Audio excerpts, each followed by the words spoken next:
Boa noite. Um acidente envolvendo um caminhão desgovernado por pouco não terminou em tragédia no bairro Duque de Caxias, em Betim, na região metropolitana. O veículo estava estacionado na porta da casa do motorista quando desceu descontrolado, invadiu um terreno e destruiu 3 carros. O acidente aconteceu nessa descida. A carreta desgovernada atravessou esse canteiro central, derrubou a placa e arrancou essa árvore do chão. A copa dela foi parar lá embaixo e a carreta também. 3 veículos foram atingidos. Por sorte, não havia ninguém dentro deles. A carreta, carregada com 30 toneladas de rolos de papel, ficou com a cabine pendurada neste monte de terra, o que evitou que ela atingisse o muro desta casa. O galpão que havia no lote foi destruído. Além do choque com a carreta que danificou os carros, caibros de madeira e telhas caíram em cima dos veículos e os estragos foram grandes. O dono do terreno conta que liberou o espaço para que os amigos guardassem os veículos, sem cobrar nada. Saí de casa e estava atravessando a rua na hora que aconteceu o acidente. Na hora eu pensei, foi o menino que estava tomando banho aqui, que trabalha com meu irmão. Pensei que ia matar ele aqui na casa.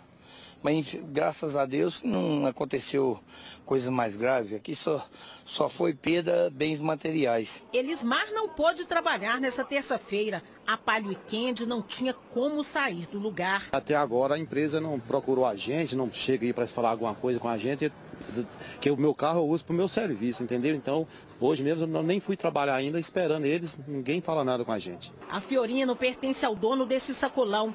Thaís conta que o marido escapou por pouco de uma tragédia. Ele ia entrar na Fiorino a partir do momento, só que graças a Deus veio os meninos para comprar e ele acabou fechando atrasado, né? E não aconteceu nada. Segundo os moradores, a mesma carreta atingiu este poste há cerca de 2 meses. O impacto foi tão forte que, olha só, toda a ferragem ficou exposta. Os moradores dizem que o motorista da carreta mora na região e tem o costume de deixar o veículo aqui enquanto vai em casa se preparar para viagens. 2 acidentes terminaram em 6 mortes nas rodovias mineiras só neste começo de semana. Na BR-040, um bebê de 10 meses sobreviveu quase que por milagre. O pai e a mãe dele, que estavam no carro, e o motorista de uma carreta morreram. Outras 3 pessoas perderam a vida nessa manhã numa batida na BR-381 em Sabará. Segundo o Corpo de Bombeiros, o carro com placas de Boituva, São Paulo, vinha no sentido Belo Horizonte quando bateu na lateral da carreta que trafegava no sentido contrário, rodou na pista e colidiu com outro caminhão. Os 3 ocupantes do carro morreram. Familiares das vítimas estiveram no local. O acidente interditou o trânsito nos 2 sentidos da rodovia, na altura de Sabará. O carro ficou completamente destruído. Outro acidente grave aconteceu no final da tarde desta segunda-feira em Itabirito. Uma carreta invadiu a contramão e colidiu com um caminhão e um carro. O motorista do caminhão, identificado como Silas Rodrigues Silva, de 41 anos, morreu na hora. Além dele, o motorista do carro, Kleber Teles Ribeiro, de 48 anos, e a esposa, Rita Cristina Batiste Mendes, de 38, também morreram. No carro estava a filha do casal, de apenas 10 meses, que sobreviveu ao acidente. Conforme a Polícia Rodoviária Federal, a carreta que estava carregada com produtos de limpeza transitava aqui pela BR-040 no sentido Rio de Janeiro, quando na altura do quilômetro 588, segundo o relato do motorista para os policiais, ele teve que invadir a pista contrária para não bater em um caminhão-tanque que estava parado em um congestionamento. Foi quando ele atingiu o caminhão e o carro que vinham no sentido contrário, causando então as 3 mortes. O bebê de 10 meses ficou preso entre o banco e a cadeirinha por mais de 3 horas até que o Corpo de Bombeiros conseguisse fazer o resgate. Ele foi então encaminhado para o Hospital João 23. Mãe e filha de apenas 2 anos foram atropeladas por uma carreta na faixa de pedestre em Governador Valadares. Elas estavam de bicicleta. A menina de 2 anos foi levada para o hospital pelo SAMU. Segundo testemunhas, ela teve o braço esmagado depois que a carreta atingiu a bicicleta em que ela e a mãe estavam. Todos os dias pela manhã, a mulher leva a criança na creche, que fica mais ou menos uns 500 metros daqui. Ela passa exatamente por este local. Hoje, ela foi surpreendida pela carreta no momento em que passava sobre a faixa de pedestres. O motorista disse que não viu a ciclista. Eu tava vindo, aí eu parei aqui na passarela aqui, aí quando eu fui arrancar, a bicicleta vinha. Você chegou a parar na placa de parque? Tinha um carro na minha frente, um automóvel, aí na hora que eu arranquei, aí eu só escutei o barulho. Você não viu porque a carreta é alta? É alto, não dá pra ouvir, não dá pra ver. A mãe da criança também recebeu atendimento médico. Ela teve escoriações. A bicicleta das vítimas ficou presa debaixo do veículo. A cadeirinha em que estava a menina se soltou. Durante o atendimento da ocorrência, policiais militares controlaram o trânsito, que ficou lento. O veículo ficou no local até a chegada da perícia. Na semana passada, a nossa equipe esteve no cruzamento do bairro Pérola e flagrou várias situações de imprudência. A repórter Carla Barros fazia uma entrevista com um especialista em trânsito quando, de repente... Aqui, gente, durante a entrevista, olha isso. O Código de Trânsito brasileiro diz que os veículos maiores são responsáveis pelos menores e que todos devem dar preferência ao pedestre. Só que quem passa por aqui diz que isso não acontece. Eles viram sem ligar a seta e para parar é uma benção. Só Jesus para parar para a gente passar, porque não param não. E olha que tem faixa. Tem faixa. Não pode confiar na faixa, tem que colocar o semáforo. A Prefeitura de Valadares informou que melhorias na sinalização serão estudadas pela equipe de trânsito do município. A criança teve uma fratura exposta no braço e já passou por cirurgia. Um posto de combustíveis e um supermercado foram alvos de bandidos. Em menos de 10 minutos, eles assaltaram os 2 lugares em 3 pontas no sul de Minas. Há 22 anos na profissão, o frentista conta que essa é a 2ª vez que foi refém dos bandidos. Ele chegou de moto com a arma em punho, chegou e falou que era um assalto, que era pra gente entregar o dinheiro e sair, virar as costas, sair, queria...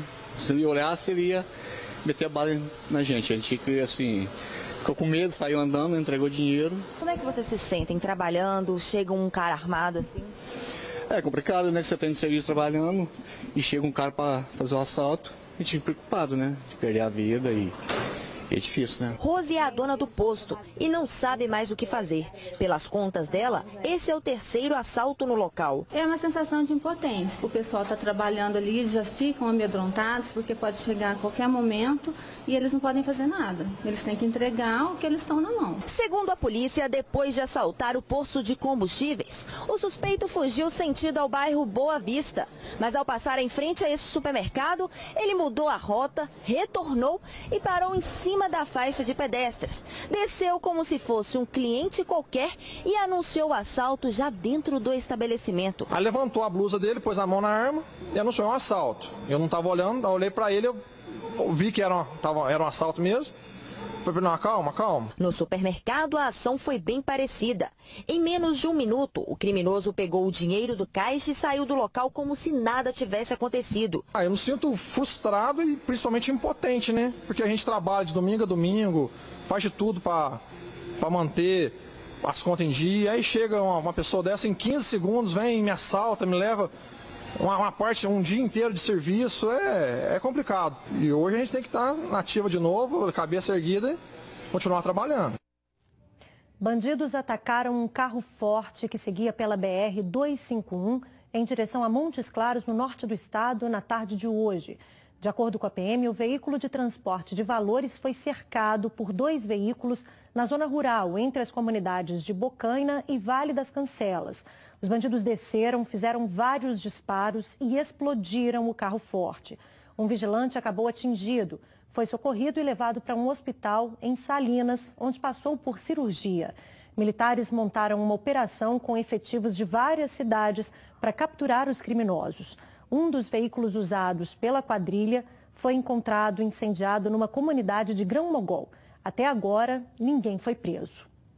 Detentos da penitenciária Nelson Hungria, em Contagem, denunciam as condições precárias da unidade. Eles gravaram vídeos com reivindicações de melhorias. Veja na reportagem exclusiva de Etel Correia.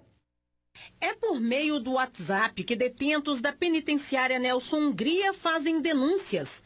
Os vídeos recebidos pela TV Alterosa revelam que o local está um barril de pólvora. Olha aí pra você ver a fumaça pegando toco aí, ó. O cara apoiou, foi fogo já, ó. Eles não veio aqui ainda não, o cara tá todo arregaçado lá na cela lá, ó. Essas imagens teriam sido registradas durante uma confusão no presídio. A data não fica clara. Em outro vídeo, um preso com o rosto encoberto pela touca ninja lê uma lista de reivindicações. Somos de dentro do massacre da Nelson Grilha, Minas Gerais, o fim da entrada do gelo nos pavilhões desnecessariamente, a devolução das nossas roupas para visita, visto que a unidade não tem arcado com a demanda dos uniformes e estamos tirando visitas com roupas velhas e rasgadas. A melhora da alimentação, onde está vindo com arroz duro e frutas podres. Os presos também pedem mais tempo no banho de sol. Estamos um mês sem ir no banho de sol e essa é a única forma de nos reivindicar nossos direitos que está sendo tirado de forma covarde. Queremos que volte a ser como antes, banho de sol 2 horas todos os dias. A penitenciária de segurança máxima de Contagem tem cerca de 3.000 internos. Esse advogado representa cerca de 600 detentos. Estão reivindicando coisas basilares. Acesso à saúde, acesso a equipamentos e condições de higiene, direito à visita de familiares, entes queridos, amigos e companheiros. Os presos citam a lei de execuções criminais para exigir assistência social, médico e dentista. A mensagem gravada ainda traz uma ameaça velada de reação, caso eles não sejam ouvidos. Se for preciso, vamos parar até nossa família na porta da unidade com a mídia. Até na outra segunda, vamos guardar um posicionamento da direção da unidade. Se não tivermos nenhum posicionamento, vamos trocar para frente até quando nós tivermos um retorno. O advogado dos detentos ainda fez outra denúncia. Disse que a penitenciária Nelson Grilha, inaugurada há mais de 30 anos, passou por uma sequência de administrações corruptas e afirmou que a troca recente, mais uma vez, na direção, pode abrir espaço para a solução de vários problemas. A expectativa dele é de levar as denúncias ao novo diretor e também ao Ministério Público. Não é que o sistema é duro, é ser corrompido para conseguir ter um direito, é um favorecimento, é um ingresso de algo irregular em razão de um direito, de um dinheiro pago. É a corrupção, a primeira das palavras que imperava nas direções anteriores.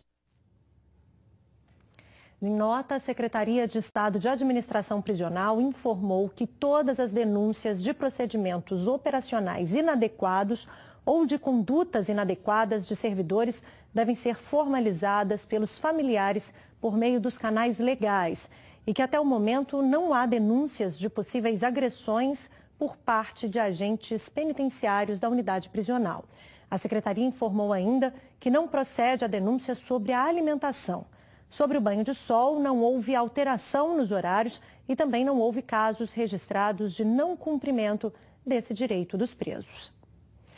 Depois da morte de um bebê de 6 meses em uma creche de Poços de Caldas, no sul de Minas, a prefeitura resolveu capacitar os funcionários da unidade. A escola vai ficar fechada durante o período de qualificação dos servidores. A unidade será reaberta no dia 6 de agosto.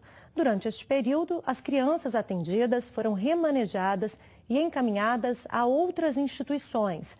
O bebê ficou internado por vários dias, depois de ter sido asfixiado ao prender a cabeça na grade de proteção do carrinho. A prefeitura abriu um processo administrativo para apurar as circunstâncias da morte. O Jornal da Alterosa recebeu um WhatsApp da Renata Alves Silva, de 42 anos, moradora da zona rural de Santa Maria de Itabira, na região central do estado. Ela é transplantada e precisa de um remédio para evitar a rejeição do órgão recebido. Ela nos conta que há 2 meses o medicamento não está sendo fornecido pelo governo. Estou aqui com as receitas, ciclosporina e Sulcept. A ciclosporina agora tem 2 meses que eu não pego.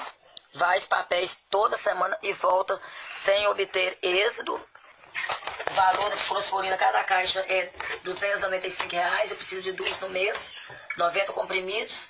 Estão ficando em R$ 600, que olhou na internet. Lá em São Paulo estão ficando em R$ 600. Eu não tenho condições de comprar. A GRS de Itabira, onde eles mandam os remédios para mim aqui na Santa Maria, só diz que não não tem condições de mandar porque está em falta. Quando puder, manda, só que meu negócio não é quando puder, meu negócio é para ontem, não para hoje. É para ontem, porque eu não posso ficar sem eles nem um dia. Tem 14 anos de transplante e desde que eu transplantei até ontem eu tomo remédio, mas agora eu já não tenho mais remédio. A Secretaria de Estado de Saúde confirmou que o ciclosporina usado pela Renata está em falta. Disse ainda que a escassez de recursos financeiros tem impactado no processo de compra dos medicamentos. Informou ainda que não há prazo, mas que assim que chegar será feita a distribuição a todas as regionais de saúde. Enquanto isso, a Renata aguarda, né? Participe do Jornal da Alterosa. É só enviar seu vídeo com uma denúncia ou sugestão de reportagem para o nosso WhatsApp. O número é o 98814-1360 e o código é o 31. Participe!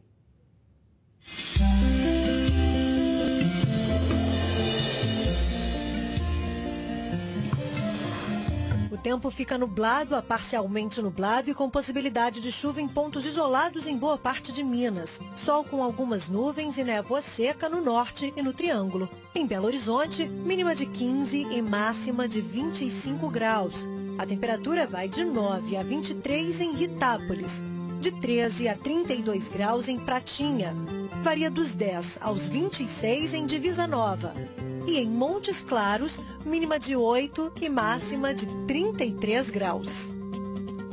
Uma mulher de Juiz de Fora que está na luta contra o câncer há 10 meses teve uma ideia que tem ajudado várias outras pessoas na mesma situação.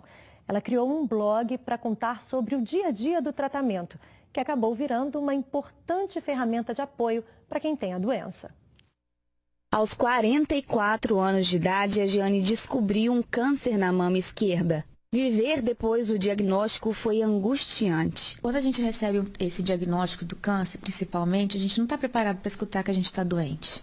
Você está recebendo uma sentença de morte na hora, só que não é bem assim. Ele fortaleceu muito mais a minha fé, fortaleceu muito mais a minha família, os meus filhos, cada um teve que dar seu pulo. Como válvula de escape, a Giane começou a escrever. A empresária percebeu que podia ajudar outras pessoas contando o dia a dia dela.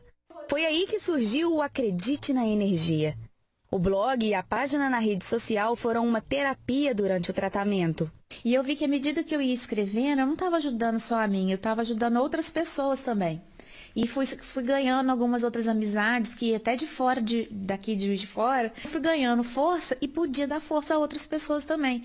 A união e o companheirismo do marido e filhos foi essencial para Giane. Foi um grande aprendizado para a gente e graças a Deus nós vencemos. A lágrima vem é de alegria, não é de tristeza, é de alegria de saber que o amor cura. O amor, ele vem para curar, né, a dor. Então, o amor cura a dor. Isso é gratificante. O endereço do site é acreditenaenergia.blogspot.com. Daqui a pouco, logo depois do intervalo, fiéis celebram os 58 anos de consagração de Minas Gerais a Nossa Senhora da Piedade. Eu volto já já.